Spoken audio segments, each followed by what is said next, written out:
நீ தான் போடு பாப்பா. எனக்கு பயமா இருக்குமா, லைட் போடுங்கம்மா. செவுத்துல ஒட்டிக்கிறது தான் சேஃப். இப்படி போயிடலாம்.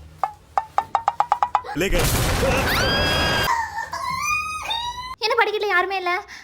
அம்மா அம்மா அம்மா அம்மா. பேய் படம் யாரடி இவ போடு. நல்லா இருக்குல்ல இந்த பாட்டு, ஒரு மாதிரி கேட்க கேட்க இந்த பாட்டு வந்து நல்லா இருக்கு. ஐயா ஏன் வீரா கண்ணுக்குழி முன்னாடி இது பேய்க்கு ஒரு பெரிய பொட்டு வச்சுட்டா பேயா. நம்ம கிளாஸ்ல ஸ்வேதா கூட அப்படியே பெரிய பொட்டு வச்சுட்டு ஏய் இதெல்லாம் 90s ஸ்டைலுடின்ட்டு அவள மாதிரியே இருக்குது பாரு. ஜோக்கா பேய் இருந்தா போதும், குழந்தைய அது பார்த்து கொண்டு பாரு. சோறுட்டி சமைச்சு அதுவே தூங்க வச்சு எப்படி பார்த்துக்குதுன்னு. இந்தியன் பேய்ஸ்லாம் ரொம்ப பாசக்கார பேய்.